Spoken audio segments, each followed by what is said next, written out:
जिन्होंने सारे घोटाले हवाले खोल दिए और कहा जब वो मुसम्मत भारत की प्रधानमंत्री थी, कांग्रेस का शासन था, 1975 में बाबा जी भविष्यवाणी करते थे। उस समय बुला के उससे कहा मुसम्मत से, ऐ बच्ची तू ब्राह्मण परिवार में पली है, ये गर्भपात नसबंदी ये बहुत पाप हिंदुमय योजना है, ये धार्मिक देश में कभी लागू नहीं हुई। प्रेमियों, 350 वर्ष मुसलमानों ने राज किया इस भारत भूमि पर, लेकिन गर्भपात नसबंदी जैसी हिंद योजना को कभी लागू ही नहीं होने दिया। 250 वर्ष अंग्रेज राज कर गए, उन्होंने भी ऐसी हिंद योजना को कभी लागू होने नहीं दिया। और भगवान कृष्ण ने इसी हिंद योजना पर अपने सगे मामा का वध कर दिया, कंस का। उसने क्या किया था? अपने बहन के 7 बच्चों को गर्भ में नष्ट किया था। कहा बच्ची गर्भपात की सजा भगवान कभी माफ नहीं करता है, तो इसे बंद करा दे, नहीं तो भविष्य का इतिहास तुझको माफ नहीं करेगा। फिर कहा ये हिंदुस्तान आजाद हो गया। सप्तऋषियों के द्वारा जो भारतीय संविधान यानी चलाने के लिए देश को रखा गया। प्रेमियों, पहला संविधान ये कहता है कि हिंदुस्तान जिस दिन आजाद हो जाएगा, चुंगी टैक्स बैरियर, परमिट राशन जैसी घृत व्यवस्था को रोक दिया जाएगा, महंगाई टैक्सों को वहीं पर रोकवा दिया जाएगा। और तुम तो बच्ची धुआंधार करा रही हो, क्यों भारतीय संविधान पर कलंक लगा रही हो? आगे आने वाला समय और इतिहास तुमको माफ नहीं करेगा। सत्य वचन कहने पर, अच्छी सलाह देने पर उसने क्या किया? उस मुसम्मत ने बाबा जी पर इमरजेंसी लगाकर 29 जून 1975 में जेल में बंद कर दिया। देखिए, सत्य वचन, अच्छी सच्ची बात कहने पर उस महापुरुष को जेल में बंद किया गया, जिस महापुरुष ने हमारे आपकी सकून शांति के लिए, न्याय सुरक्षा के लिए, रोजी रोटी के लिए, हमारी जीवात्मा के उद्धार कल्याण के लिए जिसने जेल में जाना स्वीकार कर लिया, और उस मुसम्मत ने बेड़ी हथकड़ी डाल दी। ये तो सजा को क्या जगत को भी नहीं मिलती जो बाबा जी के जेल में हमारे आपके लिए उठाए हैं। और हमने आपने उस महापुरुष को क्या दिया? मौत का खिताब दिया, झूठ बोलने का खिताब, वादा खिलाफी का खिताब, दगाबाजी का खिताब आपने दिया है। देखिए, आप अपनी पहचान देखिए, कहां पर खड़े हो तो। और बाबा जी जेल में रहने तो महापुरुषों का चमत्कार तो रहती, क्योंकि बगैर चमत्कार के कोई नमस्कार नहीं करता। बाबा जी जेल में रहते, दिन भर वो सब देख रहे हैं जेल में, और रात में देख रहे हैं जेल के बाहर टहल रहे। कर्मचारी अधिकारियों ने कहा महाराज मेरी नौकरी चली जाएगी। कहा नहीं बच्चा, जाऊंगा नहीं, मेरा जेल में आने का मुहूर्त, मैं उस मुहूर्त तक रहूंगा। और जब उस मुसम्मत ने बेड़ी हथकड़ी पहना के और दबाव डाला कि आप अपने शिष्यों से मेरा प्रचार करा दीजिए, मैं आपको एक हेलीकॉप्टर दूंगी, बहुत सा रुपया पैसा दूंगी। बाबा जी ने थपक के जवाब दिया कि होश में है, तू किससे बात कर रही है? अगर तुझको अपनी अमीरी पर गर्व है तो मुझको अपनी फकीरी पर नाज है। मेरा जेल में आने का मुहूर्त है, उस मुहूर्त घड़ी तक ना तुम मुझे जेल से निकाल सकती है, और जिस दिन मुहूर्त घड़ी समाप्त हो जाएगी, एक पल घड़ी के लिए तू मुझे जेल में रख भी नहीं सकती है। ऐसा चैलेंज उस प्रधानमंत्री को महापुरुष ने। आप फिर भी नहीं समझ पाए हो, जो महापुरुष प्रधानमंत्री कुछ नहीं, और तो उनके पैरों चरणों की धूल भी नहीं है, और आप नहीं समझ पाए कुछ भी। बाबा जी जेल में रहे, रात में जेल के बाहर कर्मचारी अधिकारी परेशान हो गए। उन्होंने मुसम्मत को सूचना दी कि बाबा जी को जेल में बंद करने का कोई मतलब नहीं निकल रहा।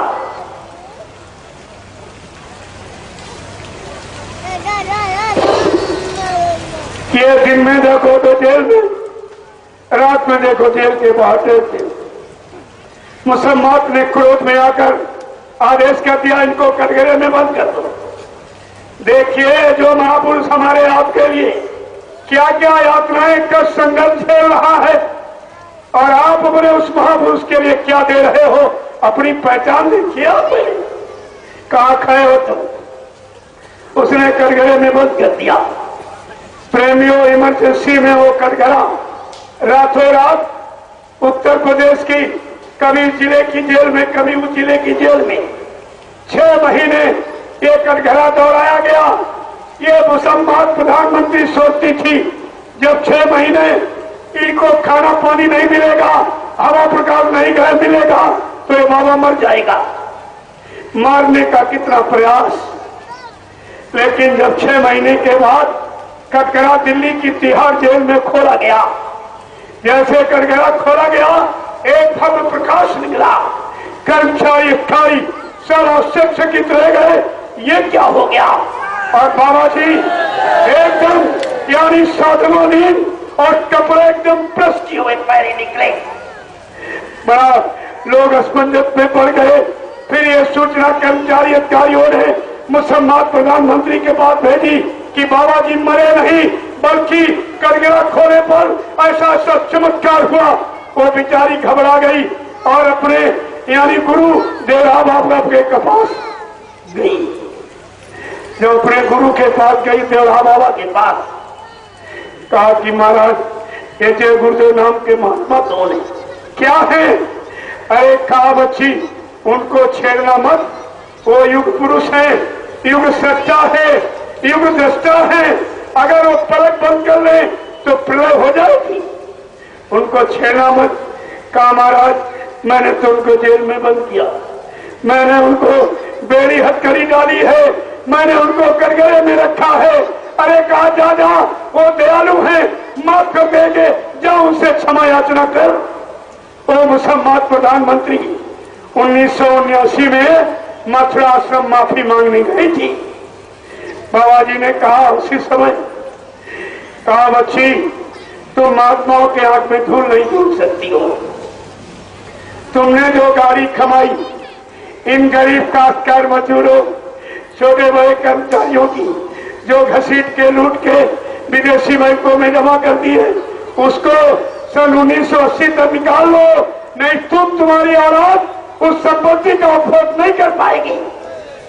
देखो संत वचन कभी झूठ नहीं होता है। और वो मुसलमान मारी गई, सारे बच्चे सारा परिवार गोली का शिकार हुआ, अकाल मौत में सब प्रेत योनि में चले गए। ये संत वाणी है, अमित वाणी होती है। संतों को जो सताता है परिणाम क्या होता है? जो संतों से टकराएगा वो चूर चूर हो जाएगा। आपने संत वचन वाणी को याद नहीं किया है, उनका क्या होगा? पिछड़ा याद उठा लीजिए, सब तो आपकी समझ में आ जाएगा।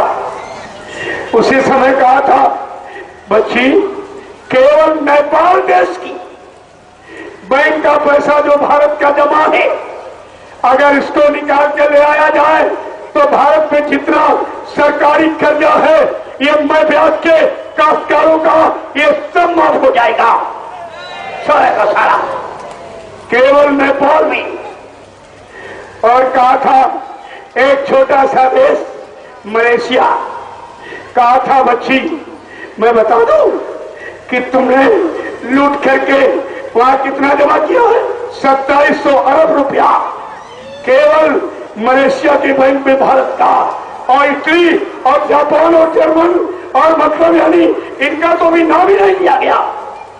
ऐसे सचिव नहीं आ जाएगा। कहा था मेरे पास उस धन को लाने की योजना है, मैं उस अपनी योजना से उस धन को लाऊंगा और सब हिंदुस्तान की सेवा में लगा दूंगा और सचिव तुम्हारे सामने खड़ा दिखाई देगा। ये ऐसे सचिव नहीं आएगा। ये दूरदर्शी व्यवस्था सारे कष्टों को दूर करने वाली, सारी दुविधाओं को दूर करने वाली, सारे अत्याचार को खत्म करने वाली योजना का नाम है दूरदर्शी। दूरदर्शी नहीं, राजनीति गुर तक पहुंचने की है एक नीति। कैसे मानोगे, कैसे जानना? दूरदर्शी बना जाल डाला, देखो जग कैसे फंसता नहीं है। ऐलान महापुरुष का है, सारा जग फंस जाएगा। जैसे गुरुद्वाराचार्य के चक्रव्यूह की व्यवस्था को भगवान कृष्ण नहीं समझ पाए। बोले गुरुजी ये चक्रव्यूह क्या है? अरे कहा कृष्ण तुम इसको नहीं समझ पाओगे, ये गुरुओं की अजीब व्यवस्था है कष्टों को दूर करने की, अत्याचार को, अत्याचारियों को खत्म करने की और धर्म और सत्य न्याय को लाने की उनकी अजीब व्यवस्था है। कहा इसमें तुम्हारा चक्र भी चलेगा। कृष्ण ने कहा मैंने तो संकल्प लिया। कहा इस कर्म भूमि पर आए हो कर्म करने के लिए और कहते हम कर्म नहीं करेंगे, तुमको चक्र उठाना पड़ेगा। ये मेरी व्यवस्था है। देखो गुरु की व्यवस्था ने भगवान से भी काम ले लिया। ऐ इंसान क्या तू गुरु की व्यवस्था से तू काम नहीं करेगा? अरे तुझको भी काम ले लिया जाएगा। अभी तो केवल इशारा किया जा रहा है, समझने की कोशिश करो। प्रेमियों ये बताइएगा क्या हिंदुस्तान में दो ही चेले, एक कह रहा हमको गति दे गए गुरुजी, हमको वसीयत कर गए। आप ये बताइए क्या संत मत में कभी वसीयत किसी संत ने की है? कोई इतिहास संत मत का ऐसा तुम्हें बताया? अरे वसीयत ये सांसारिक रीति रिवाज है। जब बाप को अपने बेटे से रोटी का खतरा पैदा हो जाता है तो किसी बेटे को वसीयत कर देता। लेकिन संत महापुरुष अपना उत्तराधिकारी अपने सामने बना के उससे काम लेके व्यवस्था सुचारू रूप से चला के और सबसे प्रमाणित करा करके तब जाते हैं। क्योंकि बाबा जी ने कहा मेरी सतयुग व्यवस्था को संभालने वाला उत्तराधिकारी कौन होगा? महाबली एक शासक होगा, धर्म मुकुट सिर पर धारेगा और धरा से देगा पाप हटाए। जय गुरुदेव की वाणी। ये उत्तराधिकारी तो पहले ही बता दिया और आप ये भी नहीं समझ पाए कुछ। मैं आपसे पूछ रहा हूं क्या संत महापुरुष ने किसी ने वसीयत की? कभी वसीयत तो सांसारिक नहीं था। प्रेमियों अगर वसीयत की है वो भी मैं आपसे पूछना चाहूंगा। गद्दी मथुरा में है, आश्रम मथुरा में, जमीन मथुरा में, गुरु मथुरा में, तो वसीयत करने क्या गुरु इटावा गए थे? क्या मथुरा में कोर्ट नहीं था? आप ये बताइए क्या मथुरा में कोर्ट नहीं था? मथुरा की संपत्ति वसीयत इटावा में हो रही और 12,500 करोड़ की संपत्ति जो मीडिया डिक्लेयर कर रही उस संपत्ति पर वसीयत में 100 रुपए का स्टाम्प लगा। ये क्या है? ये क्या है? आप जरा इसको समझिए, ये है क्या? मैं एक बात और आपसे पूछना चाहूंगा। जब जिस संस्था संगठन को सरकार मान्यता देती है, रजिस्ट्रेशन हो जाता है और ट्रस्ट बन जाता है, उस संस्था का पूरा अधिकार ट्रस्ट के कर्मचारी अधिकारी सदस्यों को होता है। सरकार से उसका कोई मतलब नहीं रहता। मैं आपसे पूछ रहा हूं, इन लोगों ने जो प्रचार किया कि संस्था के अध्यक्ष बाबा जी थे, जय गुरुदेव धर्म प्रचार संस्था के अध्यक्ष, इन्होंने कहा कि अध्यक्ष खत्म हो गए, तो अध्यक्ष का चुनाव क्या जय गुरुदेव धर्म प्रचार संस्था के किसी मेंबर से, किसी कर्मचारी अधिकारी से पूछा गया कि अध्यक्ष पद पर किसको बैठा रहे? तो रजिस्ट्रेशन का अपमान, संस्था का अपमान, गुरु के द्वारा बनाए ट्रस्ट का अपमान। ये नियम है कि संस्था का कोई पद जब रिक्त होता है तो रजिस्ट्रेशन का मतलब यही है उस संस्था को पूरा अधिकार है अपने पद का चुनाव वो खुद करेंगे। क्या किसी संस्था के अध्यक्ष यानी जो कर्मचारी अधिकारी और जो मेंबर किसी से पूछा गया कि अध्यक्ष किसको बनाया जाए? या जय गुरुदेव धर्म प्रचारक संस्था, ये 45 करोड़ नामदानी सदस्यता प्रमाण पत्र की संस्था है। बाबा जी ने हर साल नामदानी सदस्यता प्रमाण पत्र बनवाते का इसको कटवा के रखना। ये ऐसी संस्था होगी कि भविष्य में इस पर किसी का एकाधिकार नहीं होगा। ये इतने करोड़ प्रेमियों की संस्था है और ये सब इसके प्रमाण पत्र लिए बैठे हुए हैं। मैं आपसे ये भी पूछ रहा हूं, क्या 45 करोड़ नामदानी सत्ता प्रमाण पत्र लिए बैठे हो, क्या तुमसे किसी से पूछा गया कि अध्यक्ष पद रिक्त हो गया, किसको अध्यक्ष बनाया जाए? न इसे पूछा गया, न जय गुरुदेव धर्म प्रचारक संस्था के किसी मेंबर कर्मचारी अधिकारी से पूछा गया। क्या ये अवहेलना अपमान नहीं है? ये मतलब नियम का, कानून का, संस्था का, गुरु के बनाए ट्रस्ट का और गद्दी का, रजिस्ट्रेशन का, क्या ये अपमान नहीं है? मैं आपसे पूछ रहा हूं। और उत्तर प्रदेश के प्रशासन ने अपनी निजी नाते रिश्तेदारी निभा करके उस शराबी को गद्दी पर बैठा दिया, जो नामदानी भी नहीं और मतलब यानी सत्संगी भी नहीं, शाकाहारी भी नहीं, भजनानंदी भी नहीं, गुरु महाराज का शिष्य भी नहीं और संस्था का मेंबर भी नहीं है। कोई अधिकार नहीं।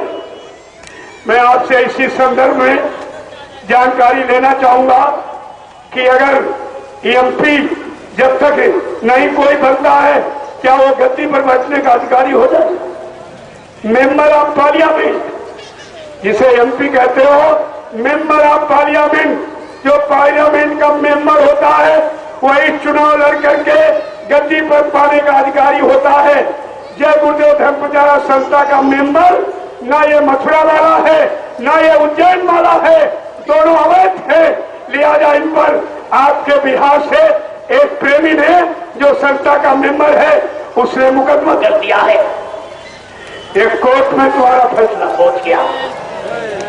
ये सब आपको बताना पड़ेगा। ऐसे कोई बचने वाले नहीं हो, सब खोलना पड़ेगा आपको। तो मैं तो अभी आपसे पूछ रहा हूं, अरे घर का मालिक मुखिया बनाते हो, कोई बुजुर्ग है, कोई अनुभव है, कोई त्याग, कोई सेवा, ईमानदारी, उसी को बनाते हो। ये भारत की जनता आपसे पूछेगी, टैग बोरा पहनने वालों, तुम 32 साल से गुरु के आदेश को मानकर टैग बोरा पहन रहे हो। जितने साल तुमने टैग बोरा पहना है, उतने साल तो उसकी उम्र भी नहीं जिसको तुमने गद्दी पर बैठा कर और उसका झोला पकड़ के तुम चल रहे हो। तुमको शर्म नहीं आती? ये टैग उतार के रख दे, तुझको पहनने का कोई अधिकार नहीं है। क्या अरे वो ड्राइवर था, केवल 2.5-3 बरस से गुरु की गद्दी यानी गाड़ी चला रहा। क्या प्रधानमंत्री का ड्राइवर प्रधानमंत्री गद्दी पर बैठ जाता? क्या राष्ट्रपति का ड्राइवर राष्ट्रपति गद्दी पर बैठ जाएगा? तुमको ये कोई सोच समझ तुम्हारे दिल में नहीं आई कि गुरु की गद्दी पर कितना बड़ा कलंक लग गया, गुरु नाम पर कितना कलंक लग गया, और गुरु की संगत पर और संस्था पर टैग बोरा पहनने वालों, तुम्हारे पर सभी टोपी लगाने वालों, तुम्हारे पर नाम डालने का सुमिरन ध्यान भजन करने वालों, तुम्हारे पर सेवा देने वालों, तुम्हारे पर बच्चाओं प्रचार करने वालों, तुम्हारे पर लग गया। एक छोटा मोटा कलंक है, तुम्हें ये सब विचार करना होगा। और ये सब की मैं तो अभी पूछ रहा हूं आपसे, केवल मैं कुछ कह नहीं रहा हूं। कहने के लिए तो बहुत कुछ है, लेकिन अभी उसका समय नहीं। समय समय सुंदर समय नहीं, कोई रोक करो। आपको यह सब विचार करके रखना चाहिए। और तुमने कुछ नहीं। अरे भाई, ऐसे तो गुरु की गाड़ी बहुत हजारों लोगों ने चलाई।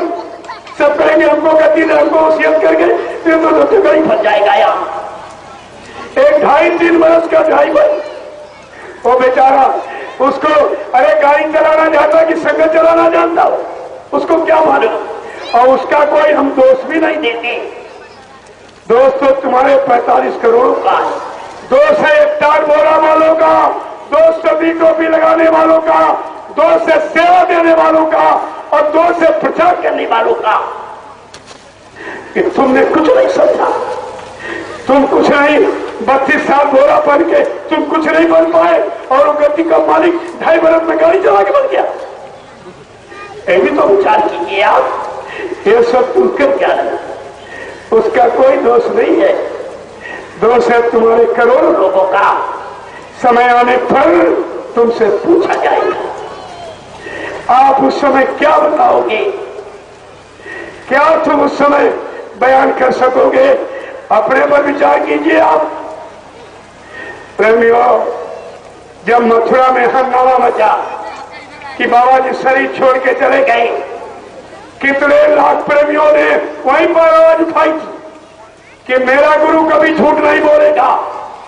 कहा गुरु महाराज ने जब नाम दान दिया तब कहा था मैं तुम्हारी जीवात्मा को जगाऊंगा, परमात्मा से मिलाऊंगा, अपने नाम जहाज पर बैठाकर तुम्हारी जीवात्मा को तुम्हारे घर पहुंचाऊंगा। गुरु कभी झूठ नहीं बोलेगा। और प्रेमियों ने अपनी आस्था का परिचय भी दिया। जो मथुरा गए होंगे देखा होगा कि हाईवे को जाम कर दिया गया। प्रेमियों ने कहा जो भी तुम असली नकली ये पुतला बना के ले आए हो, इसका ऊपरी कपड़ा हटा दीजिए और बड़े मंच पर खड़ा कर दो। सारा हिंदुस्तान का प्रेमी मौजूद सब अपनी आंखों से देख लेगा, कोई शंका का विषय नहीं रहेगा। मैं आपसे पूछता हूं, प्रेमियों की मांग गलत क्या थी और ये इनको ये करने में इनको शंका क्या थी? प्रेमियों ने फिर कहा चलो जो भी असली नकली बना के ले आओ, तुम जानो, तुम्हारा काम जाने। लेकिन भारत भूमि पर संतों को कभी जलाया नहीं जाता है, इसलिए बाबा जी को समाधि दे दीजिए। क्या बुरी मांग थी और इनको क्या तकलीफ थी? ये सब जानते थे कि पुतला बना के ले आए, अगर समाधि दे दूंगा, समाधि खोद के सीबीआई जांच में समाधि खोद के निकाली जाएगी, मैं फंस जाऊंगा। मैंने कहा नहीं तो तुम भविष्य में फंस जाओगे। ये सच्चा दरबार गुरु का, झूठा टिके न कोई। प्रेमियों, दरबार ही सच्चा है। यहाँ झूठ बोलने वाला, छल कपट करने वाला, धोखाधड़ी बेईमानी करने वाला, अपना स्वार्थ लोभ लालच हर करने वाला लंबे समय तक संत दरबार में टिक नहीं सकता है। ये सब आपके सामने, इसको देखिए आप, सब चीजें की। तो मैंने, बल्कि जब ऐसी मांग की गई तो आपने देखा होगा कि उन पर प्रेमियों पर लाठीचार्ज कराया गया प्रशासन की तरफ से और बैरिकेडिंग लगा दी गई कि कोई गुरु को न छू सकता है न खोल के दे सकता है। ये सत्य न्याय है? तुम्हारे घर में तुम्हारे पिता की मौत हो जाए और कह दिया जाए कि परिवार के लोगों को लाश नहीं खोल के दिखाई जाएगी, तुम विश्वास कर लोगे? आप विश्वास करेंगे और बिना देखे 13वीं मनाओगे, बाल मुड़वा के? एक काम आप करेंगे? तुमने गुरु दरबार में क्या किया? तुम्हारी समझ में कुछ नहीं आया?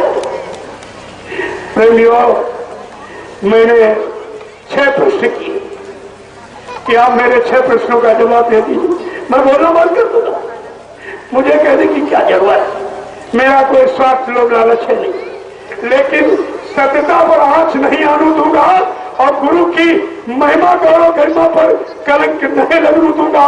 इतना तो मेरा भी संकल्प है, ये नहीं होने दूंगा। मैंने 6 प्रश्न किए, बड़े ध्यान गौर ख्याल के साथ सुनना। सब लोग परिवार समाज में रहते हो। जब कोई इंसान शरीर छोड़ देता है, आत्मा निकल जाती है, उस मुर्दे शरीर को क्या कमरे में बंद करके ताला डाल के रखा जाता है? सच सच बताइए आप, क्या मुर्दे शरीर को कमरे में बंद करके ताला डाल के रखा जाता है? क्या मुर्दे की लाश को शीशे में बंद किया जाता है? क्या मुर्दे के लाश पर इतना कपड़ा लपेट दिया जाए किसी को दिखाया ना जाए? या मुर्दे की लाश को मैदान में खोल के रखा जाता है? मैदान में खोल के रखा जाता है। लेकिन वहां क्या हुआ वहां प्रचार कर दिया कि बाबा जी मेदांता से जिंदा आए। मेदांता ने कह दिया मेरे बस की बात नहीं, इनको आश्रम ले जाओ। और कहते 2 बजे दिन के मथुरा आ गए और डिक्लेयर कर दिया गया 9:52 पर शाम को कि बाबा जी शरीर छोड़ के चले गए। 7 घंटे जिंदा रहे तुम्हारे कहने के अनुसार। तो फिर जिंदा जब रहे तो उनको कमरे में बंद करके ताला डाल के क्यों रखा गया? अगर उसी समय दिखा देते तो प्रेमियों कोई शंका का विषय ही नहीं था। तो मैंने पूछा अगर ऐसा था तो ना तुमने जिंदा में दिखाया और जब तुमने मौत डिक्लेयर की तब भी तुमने खोल के नहीं दिखाया, तो बात क्या है? आखिरकार क्या राज रहस्य इसमें? क्यों छिपा रहे हो? क्या तुम इसको भविष्य में छिपा सकोगे? तुम्हारे बस की बात है? कर सकोगे? प्रेमियों, मेरा दूसरा प्रश्न, जब इंसान शरीर छोड़ देता है, परिवार का सदस्य अपने मुर्दे शरीर के लिए क्या गांव मोहल्ले शहर कस्बों में रुपया पैसा सेवा चंदा मांगता कि आंसू बहाता कि दुख मनाता है?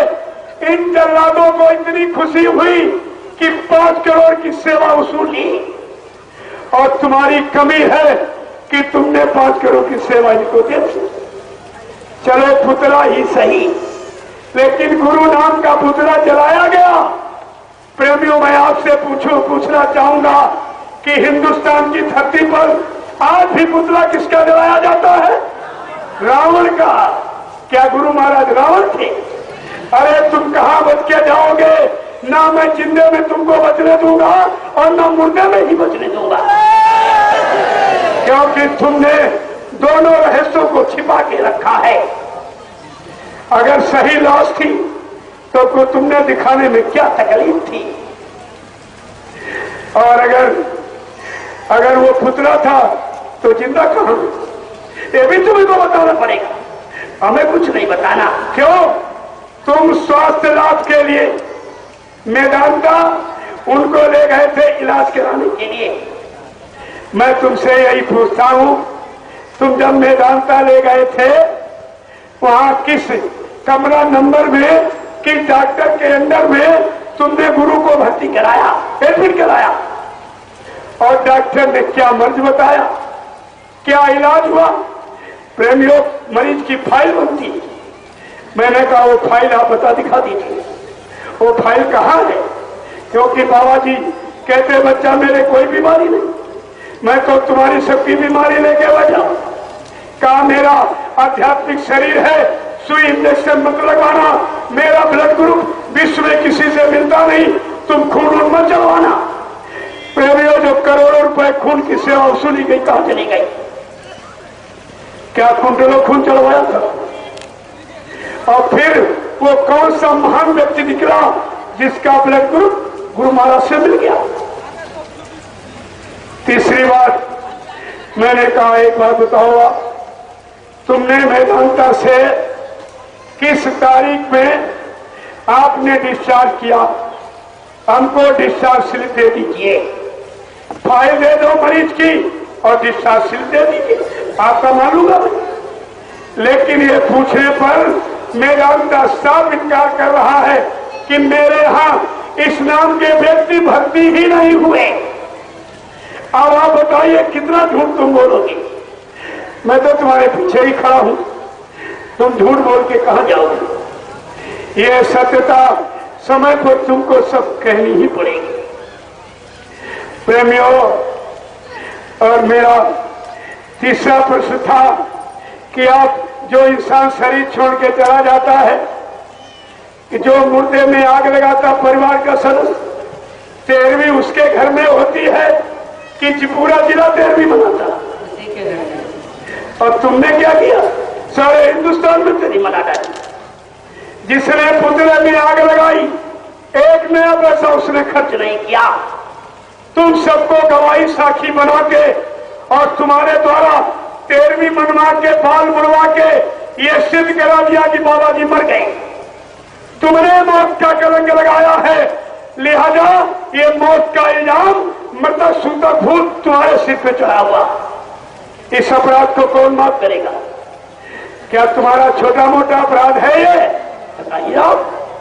तुम्हारा पिता खत्म हो गया हो और तुमको उसकी लाश न दिखाई जाए और कह दिया जाए तेरहवीं मना लो, बाल मुड़वा लो, तुम विश्वास के काम करोगे? फिर तुमने ये क्या किया? क्या किया? अरे हिंदुस्तान में कितने संत महात्माओं के आश्रम, कहीं जाके पता लगा लो किसी महात्मा के शरीर छोड़ने पर उसको जलाया गया या समाधि दी गई। किसी महात्मा के शरीर छोड़ने पर कभी दाढ़ी बाल बनवाए गए, महात्मा के शरीर छोड़ने पर कभी तेरहवीं की जाती। अरे ये सांसारिक रीति रिवाज है। सांसारिक व्यक्ति जो भोगों की जिंदगी व्यतीत करके जाता है उसको जलाया जाता है और उसके नाम पर लोगों को अन्नदान किया जाता, भोजन कराया जाता। क्या बाबा जी सांसारिक थे? आध्यात्मिक नहीं थे? संत नहीं थे? सदगुरु नहीं थे? अनामी महाप्रभु नहीं थे? सब समर्थ नहीं थे? आपने सांसारिक से भी नीचा गिरा सिद्ध करके, और ये जो रीति रिवाज आपने किया है ये तुम्हारे लिए दोष लगाना ही है। आपको ये सब समय से जानकारी रखनी चाहिए थी, लेकिन तुमने कुछ नहीं किया। और आपने ये सब, जबकि सत्संग के दौरान तुमको कितनी बार सुनाया समझाया गया कि गुरु को मानुष मानते ते नर कहिए अंध, रहे सदा भवकूप में और छुटे न जम के फंद। जिन्होंने गुरु को मनुष्य माना है वो काल माया के देश से कभी छूटेंगे नहीं। 4,84 लाख नरकों की योनियों से कभी छुटकारा मिलेगा ही नहीं। क्यों? मानुष देह धरी गुरु ने ज्यों तो तेरा करे कल्याण। गुरु ने मनुष्य तन हमारे आपके लिए, जीवात्मा के कल्याण के लिए धारण किया है। इसीलिए कहा गया गुरु एक परमात्मा पावर है जो मनुष्य रूपी पोल पर बैठकर शक्ति का इजहार करता है। गुरु एक अगोचर छिपी हुई शक्ति जगह जगह में काम करती है। आपने कुछ नहीं सुना। कोई गुरु का वचन सत्संग 60 साल सुनाया गया, तुम्हारी समझ में कुछ नहीं आया और सब आपने खत्म कर दिया। प्रेमियों, मैंने यही कहा क्योंकि ये दोनों पक्ष क्या कह रहे हैं। मैंने इस गुरु के शरीर को नहलाया है, मैंने कपड़े बदले। अरे हमने कहा हम तुम्हारी आलोचना कब करते, हम तो सत्यता पूछ रहे हैं कि सत्य क्या है। अगर आपने नहलाया नहीं दिखाया कोई बात नहीं, लेकिन जब कपड़े बदल दिए थे तो 5-7 लोग पकड़ कर बड़े मंच पर खड़ा कर देते। हिंदुस्तान का सारा प्रेमी गुरु को पहचान लेता। आज प्रेमियों को इस शंका का विषय नहीं होता।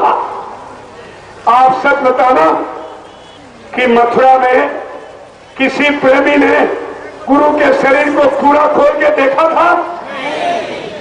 क्या पूरा शरीर किसी को खोल के दिखाया गया? फिर आपने विश्वास कैसे कर लिया कि आपकी कमी नहीं है, कि आपकी भूल नहीं है, कि आपका विश्वास नहीं है? ये सब तुम्हें विचार करना होगा।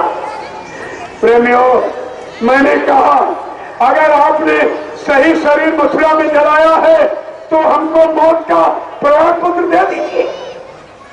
आज तक जब मैं इनको पता चल गया कि 3 वर्ष से ये लगातार यही पूछ रहे, मांग रहे, अभी 1 वर्ष हुआ है, हमको एक जाली मौत का सर्टिफिकेट बाबा जी का बना के दिया। और किसके द्वारा? वकील के द्वारा। दिन भर झूठ बोलता, बेईमानी की रोटी खाता, वो महापुरुष का प्रमाण पत्र बनाएगा। हमने कहा मुझे ये भी मालूम है कि मौत का प्रमाण पत्र बनाता कौन है। जब गांव में कोई मर जाता है और गंगा घाट पर जब दाह संस्कार करने जाते हो तो पंडा पुजारियों को अधिकार है वो मौत का सर्टिफिकेट बना देता। जब शहर और कस्बों में कोई मरता है तो नगर निगम को अधिकार है वो बना देता है। लेकिन प्रेमियों, संत महापुरुषों का न आज तक किसी ने बनाया है, न कोई इनके लिए अधिकारी नियुक्त किया गया। क्योंकि संतों के बारे में लिखा है संत अपनी इच्छा से आता है, अपनी इच्छा से जाता है, उसका कोई प्रभाव मुझे कोई संतोषजनक किसी तरह का सबूत उत्तर जानकारी नहीं मिली। तब मैंने प्रेमियों संकल्प ले लिया कि मैं एक बार भारत सरकार को भी सूचना दे दूं। मैं 500-700 प्रेमियों को लेकर दिल्ली पहुंचा, जो जंतर मंतर भूमि के नाम से प्रसिद्ध, कि वहां पर लोग भारत सरकार से न्याय मांगने जाते। मैंने 1.5 घंटे मीडिया से वार्ता किया। मीडिया ने खुद चैनल खोला, पत्रकारों ने कैमरे खोले, लेकिन प्रेमियों छापा निकाला किसी ने। प्रेमियों ने प्रधानमंत्री गृह मंत्री को ज्ञापन दिया, उनसे रिसीविंग ले ली। मैंने कहा जो मथुरा में पुतला जलाया गया वो मेरे गुरु का शरीर नहीं। मीडिया ने कहा कैसे आप कहते हो? मैंने कहा मैं 45 साल अपने गुरु के साथ रहा, मुझे अपने गुरु की पूरी पहचान है। मेरे गुरु को जब इमरजेंसी में जेल में अकारण बंद किया 29 जून 1975 में, तब बाबा जी का जेल में शरीर का बायोडाटा बना था। शरीर की लंबाई 5 फुट 5 इंच, ये पुतला मात्र 3 फुट का है। मेरे गुरु का शरीर नहीं है। मेरे गुरु के बाएं नाक पर आंख के नीचे मोटा मस्सा, इस पुतले में दाहिने गाल पर काला धब्बा है। ये मेरे गुरु का शरीर नहीं है। मेरे गुरु का नूरानी भव्य चेहरा जो विश्व में किसी से मिलता ही नहीं, और ये बंदर जैसी खोपड़ी, ये गुरु महाराज की नहीं है। आप सब लोग मथुरा जाते थे, देखते थे कि 5-5, 6-6 लोग गुरु महाराज को उठाकर मंच पर बैठाते। इतना भारी भरकम शरीर, 90 किलो का वजन, और ये एक व्यक्ति ने ऐसे उठाया और लकड़ियों पुतले को रख दिया। मैंने कहा कि ये गुरु का शरीर है। भारत सरकार से मैं एक ही अनुरोध करता हूं कि गुरु महाराज की सीबीआई जांच कराए, और कुछ नहीं चाहिए। सीबीआई जांच, अगर तुम्हारे में सत्य न्याय देने की ताकत है तो। और वैसे तुम संतों के बारे में कुछ जानते ही नहीं, करोगे क्या? जो अपनी लीला करता है, अपनी मौज मर्जी से रहता है, अपनी शक्ति से जीवों को जगाता है और सेवा से पाप कर्मों में माफी कराता है, अपने नाम जहाज पर स्वेच्छा से जीवों को ले जाता है, वो ये उसका ये काम कौन क्या कर सकेगा? लेकिन सिद्धांत के नाते संत काल देश की मर्यादा का उल्लंघन नहीं करते हैं। इसलिए मैंने अनुरोध किया है कि आप सीबीआई जांच करें, नहीं भविष्य में तुमको भी माफी नहीं मिलेगी। इसलिए तुम्हारी माफी का सबसे अच्छा यही सबूत है। प्रेमियों, मैंने कहा अगर आप 1 सप्ताह इंतजार करूंगा, कोई सुनवाई कार्रवाई आप नहीं करोगे तो फिर आ जाऊंगा। 1 सप्ताह तो कुछ नहीं। मैं फिर 500 प्रेमियों को लेकर पहुंच गया। प्रेमियों ने राष्ट्रपति को ज्ञापन दिया, उनसे रिसीविंग ले ली। 3 महीने बैठकर मैंने भारत सरकार का इंतजार किया कि बाबा जी के बारे में कोई न कोई सत्य जरूर प्रकट करेगी, लेकिन कोई जानकारी नहीं। तब प्रेमियों मैंने संकल्प ले लिया कि हिंदुस्तान की धरती पर किसी प्रांत, जिले, शहर, कस्बों, गांव में अगर सत्संगी प्रेमी नामदानी रहता है, हमको बुलाएगा तो मैं जरूर जाऊंगा।